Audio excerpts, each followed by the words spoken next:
நாள் கழித்து வீட்டை விட்டு வெளில வந்திருக்கேன். இப்போது வண்டி எடுத்துகிட்டு இந்த லாக்டவுனில் எங்கே போகிறேன்னு பார்த்தீங்கன்னா, என்னோடய ஆஃபீஸ்க்கு போகிறேன். ஸோ அங்கே அமேசான் வந்து வேக்சினேஷன் கேம்பெயின் நடத்துகிறாங்க. ஸோ அங்கே போயிட்டு என்னோடய ஃபஸ்ட் டோஸ் போடலான்ட்டு போயிட்டுருக்கேன். லாக்டவுனில் தான் ஜாயின் பண்ணேன். நான் இது வரைக்கும் நான் ஆஃபீஸே பார்த்ததில்ல. ஈவன் என்னோடய இன்டர்வியூ கூட விர்ச்சுவலாக தான் நடந்துச்சு.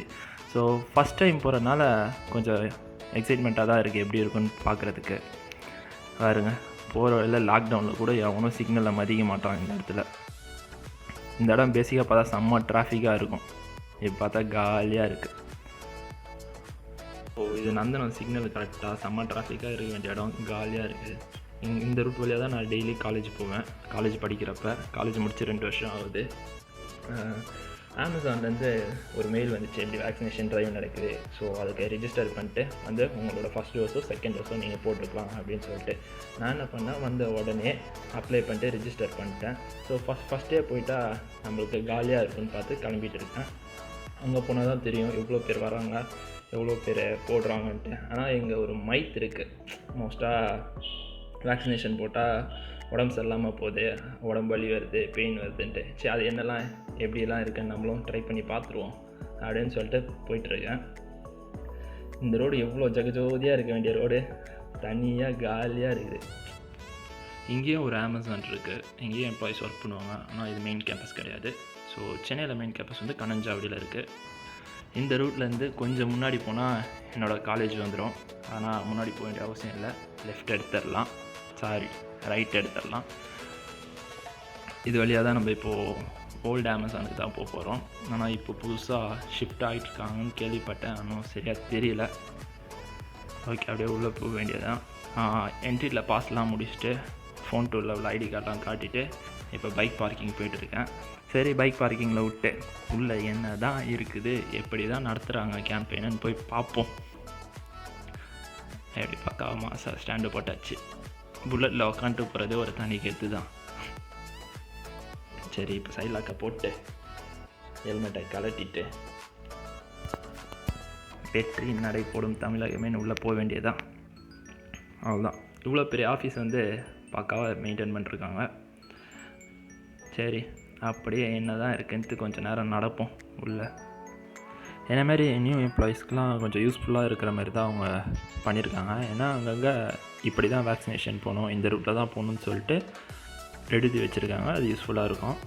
பழைய எம்ப்ளாய்க்கு எப்படின்னு தெரில, அவங்களுக்கு மேபி ரூட் எல்லாம் பக்காவாக தெரிஞ்சிருக்கலாம்.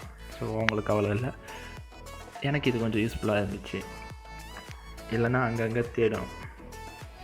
ஓகே, உள்ளே என்ட்ரி ஆகியாச்சு. என்ட்ரி ஆன உடனே ஆனால் உள்ளே பார்த்தீங்கன்னா எல்லாமே 6 feet டிஸ்டன்ஸில் தான் இருக்குது.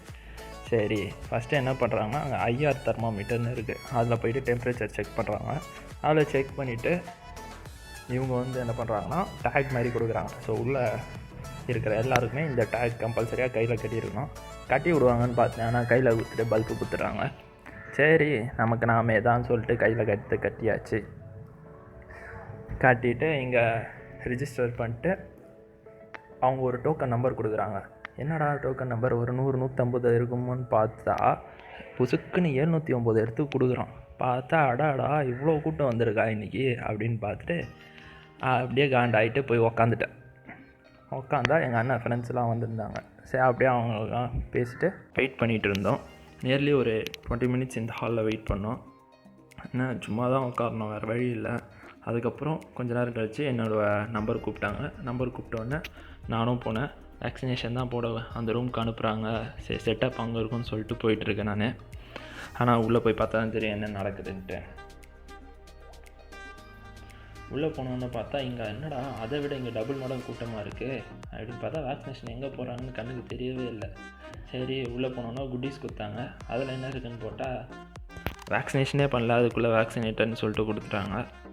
அதுக்கப்புறம் உள்ள ஒரு கிஃப்ட் கார்டு மாதிரி இருந்துச்சு. அதில் என்ன இருக்குதுன்னு பார்க்கலான்னு பார்த்தா நல்லா குவாலிட்டியான நம்பர் 1 கிளாஸ் மாஸ்க்காக ஒன்று கொடுத்தாங்க. தேவையானது அது. சரி, உள்ளே வச்சுட்டு ஒரு ஜூஸு, ஒரு பிஸ்கெட்ஸு. ஊசி போட்டோன்னே சிலருக்கெலாம் கிருகல் ஆகிடும், அதனால் கண்ட்ரோல் பண்ணுறதுக்கு அது கொடுத்துருக்காங்களாம். சுற்றி நானும் பார்க்குறேன். லைன் மூவ் ஆகிற மாதிரியே இல்லை, எல்லாம் அமைதியாக உட்காந்துட்டே இருந்தாங்க. ஆனால் பக்கா சேஃப்டி, எல்லாம் 6 feet டிஸ்டன்ஸில் பக்காவாக மெயின்டைன் பண்ணாங்க. நம்ம லோக்கல் கார்ப்பரேஷன் மாதிரி இல்லை.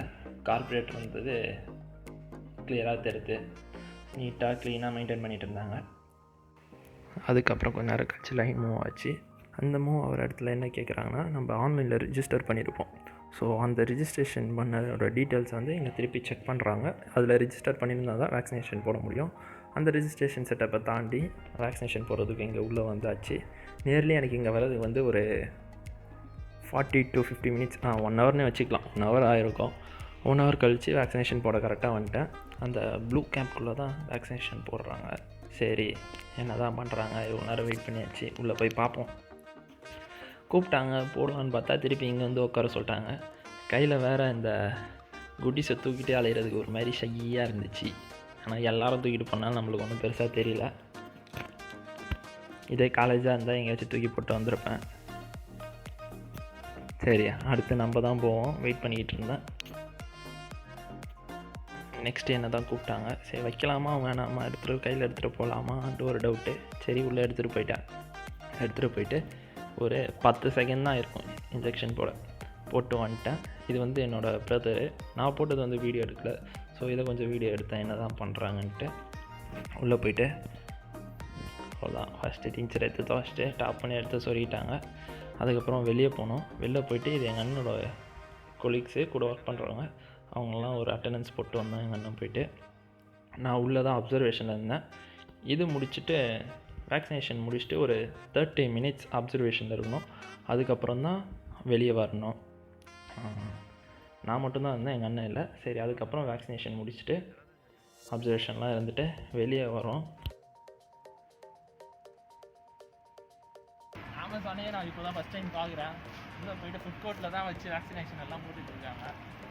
அதனால் எப்படியும் மினிமம் 1 ஹவர் 1.5 ஹவர் வெயிட் பண்ணுற மாதிரி இருக்குது. வெயிட் பண்ணி போட்டாச்சு. இப்போ கிளம்பிட்டு இருக்கோம். பைக் எடுத்துகிட்டு டேரெக்டாக வீட்டுக்கு போய் 2 நாள் ரெஸ்ட் எடுக்க வேண்டியதான்.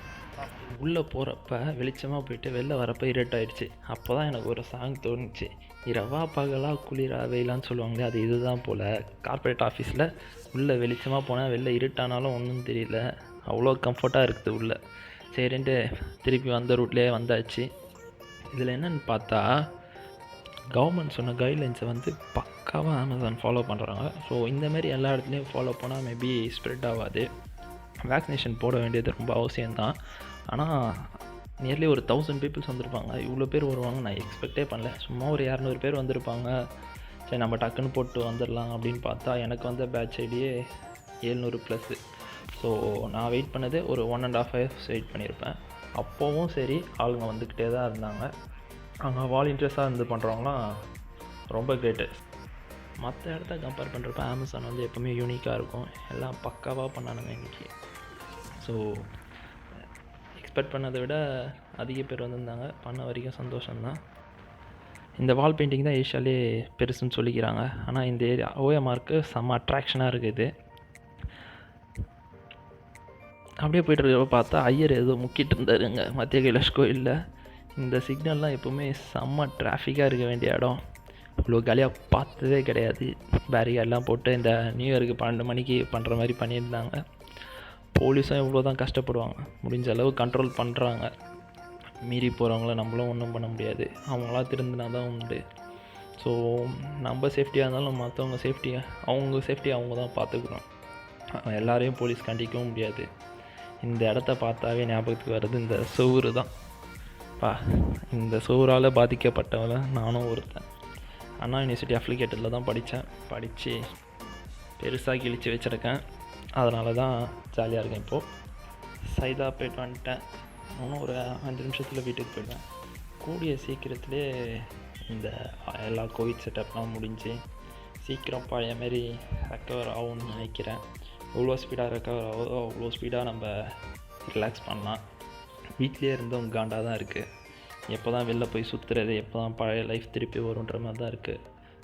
பாருங்கள், இது மோர் தென் 1.5 years கிட்ட ஆக போகுது. ஒன்றும் வீட்லேயே தான் இருக்கும். ஸோ எல்லாருக்கும் ஒரு ப்ரெஷர் இருக்க தான் செய்யும்.